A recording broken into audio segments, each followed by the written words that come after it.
Hi friends, Shalom Pet Storeയുടെ പുതിയൊരു വീഡിയോയിലേക്ക് സ്വാഗതം. ഇന്നത്തെ വീഡിയോ നമ്മൾ ചെയ്യുന്നതെന്ന് വെച്ചാൽ ഒരു റിവ്യൂ വീഡിയോ ആണ്. എക്സോട്ടിക് ബേർഡ്സിൻ്റെ റിവ്യൂ വീഡിയോ ആണ്. ഇതിനു മുമ്പ് നമ്മളൊരു രണ്ട് എക്സോട്ടിക് ബേർഡ്സിൻ്റെ റിവ്യൂ വീഡിയോ ചെയ്തിട്ടുണ്ടായിരുന്നു.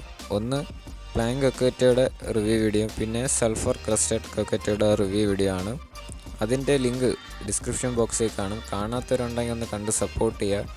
ഇന്നത്തെ റിവ്യൂ വീഡിയോ ചെയ്യുന്നത് ഇപ്പോൾ വീഡിയോ കണ്ടപ്പോൾ തന്നെ നിങ്ങൾക്ക് മനസ്സിലായി കാണും, blue and gold macaw bird review video ആണ്. അപ്പോൾ നമ്മുടെ ചാനൽ സബ്സ്ക്രൈബ് ചെയ്യാത്ത ആരെങ്കിലും വീഡിയോ ആണെന്നുണ്ടെങ്കിൽ ഒന്ന് സബ്സ്ക്രൈബ് ചെയ്ത് സപ്പോർട്ട് ചെയ്യാം കേട്ടോ. അപ്പോൾ നമുക്ക് നേരെ വീഡിയോയിലോട്ട് കിടക്കാം. ഈ മെക്കാവോ ഫാമിലി തന്നെ ഒരുപാട് ബ്രീഡുണ്ട് കേട്ടോ. ഒരുപാട് ഇതേപോലത്തെ കിളികളുണ്ട്. ഒന്ന് ബ്ലൂ ആൻഡ് ഗോൾഡ് മെക്കാവോ, നമ്മളിന്ന് റിവ്യൂ ചെയ്യാനായിട്ട് എടുത്തിരിക്കുന്ന ബേർഡ്.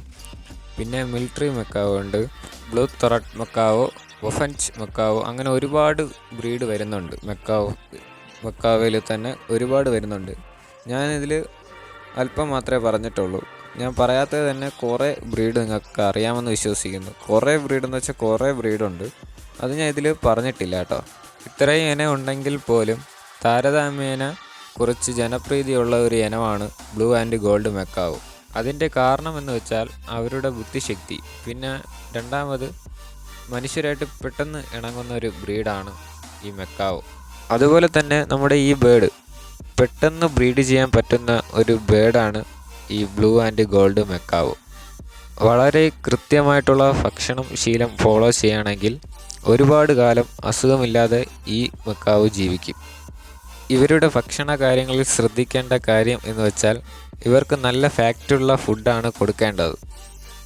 സൺഫ്ലവർ സീഡ്, കടല, സ്വീറ്റ് പൊട്ടാറ്റോ, ചെറുപയർ ഇവയൊക്കെ കൊടുക്കാൻ പറ്റും. ഈ പറഞ്ഞത് എല്ലാം കുതിർത്ത് കൊടുക്കുന്നതാണ് നല്ലത്.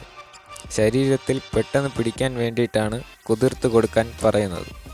അതുപോലെ തന്നെ ശ്രദ്ധിക്കേണ്ട വേറൊരു കാര്യമെന്ന് വെച്ചാൽ പച്ചക്കറികൾ ഒരുപാട് കൊടുക്കുന്നത് നല്ലതാണ്. ക്യാരറ്റ്, ബീട്രൂട്ട്, മത്തങ്ങ, കുക്കുംബർ, മധുരച്ചോളം ഇവയൊക്കെ ചേർത്ത് സ്റ്റീം ചെയ്ത് പേസ്റ്റ് പോലെ ആക്കി കൊടുക്കുന്നത് നല്ലതാണ്. അതുപോലെ തന്നെ നമ്മുടെ ഈ മെക്കാവോയ്ക്ക് പറന്ന് നടക്കാനായിട്ട് വലിയ വലിപ്പമുള്ള കൂടാണ് ആവശ്യം. അതുപോലെ തന്നെ ബ്രീഡിങ് ചെയ്യുമ്പോൾ നല്ല വലിപ്പമുള്ള കൂട് വേണം, നന്നായി പറന്ന് നടക്കാനുള്ള കൂട്. അതുപോലെ തന്നെ നമ്മുടെ ഈ മെക്കാവോ ഫാമിലിയിൽപ്പെട്ട എല്ലാ ബേഡ്സിനും ഇലവർഗ്ഗങ്ങൾ കൊടുക്കാം കേട്ടോ. വിഷമില്ലാത്ത എല്ലാ ഇലവർഗ്ഗങ്ങളും നമ്മുടെ ഈ മെക്കാവോസിന് കൊടുക്കാം. അതുപോലെ തന്നെ ഇവർ 70 to 80 വയസ്സ് വരെയാണ് ഇവരുടെ ശരാശരി ആയുസ്. നിങ്ങളെല്ലാവരും മ്യൂസിയത്തിലൊക്കെ പോയി കണ്ടിട്ടുണ്ടായിരിക്കും. ചിലപ്പോൾ നിങ്ങളുടെ വീട്ടിലുണ്ടായിരിക്കും ഇതേപോലത്തെ മെക്കാവോ. അതുപോലെ നിങ്ങൾ പെറ്റ്ഷോപ്പിലൊക്കെ കണ്ടിട്ടുണ്ടായിരിക്കും.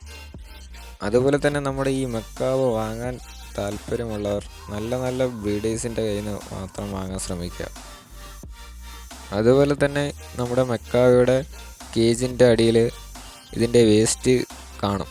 അപ്പോൾ അത് ആഴ്ചയിലോ ആഴ്ചയിലൊരിക്കയോ ക്ലീൻ ചെയ്യുന്നത് നല്ലതാണ്. അതുപോലെ തന്നെ നമ്മുടെ വീഡിയോ ഇവിടെ വെച്ച് നിർത്തുകയാണ്. അപ്പോൾ നമ്മുടെ ചാനൽ സബ്സ്ക്രൈബ് ചെയ്യാത്ത ആരെയും വീഡിയോ ആണെന്നുണ്ടെങ്കിൽ സബ്സ്ക്രൈബ് ചെയ്യുക, ലൈക്ക് ചെയ്യുക, ഷെയർ ചെയ്യുക. അടുത്ത എപ്പിസോഡ് ഏത് ടൈപ്പ് വീഡിയോ വേണം എന്ന് കമൻറ്റ് ചെയ്തേക്കുക. അതുപോലെ നമുക്ക് എക്സോട്ടിക് ബേർഡ്സ് റിവ്യൂ വീഡിയോ വേണമെങ്കിൽ ചെയ്യാം. അതുപോലെ തന്നെ ഇതിനു മുമ്പ് നമ്മൾ ഒരു വീഡിയോ ചെയ്തിട്ടുണ്ടായിരുന്നു. ഒന്നല്ല, 2 വീഡിയോ ചെയ്തിട്ടുണ്ടായിരുന്നു. 2 റിവ്യൂ വീഡിയോ ആണ് ചെയ്തിട്ടുണ്ടായിരുന്നത്. സൾഫർ ക്രസ്റ്റഡ് കൊക്കറ്റയുടെ പിന്നെ പ്ലാങ് കൊക്കറ്റയുടെ. ഞാൻ നേരത്തെ പറഞ്ഞതുപോലെ ലിങ്ക് ഡിസ്ക്രിപ്ഷൻ ബോക്സിൽ കാണും. ഒന്ന് കണ്ട് സപ്പോർട്ട് ചെയ്യുക. അപ്പോൾ ഇനി ഒരു പുതിയൊരു കിടിലം വീഡിയോ വരുന്നവരെ ഗുഡ് ബൈ.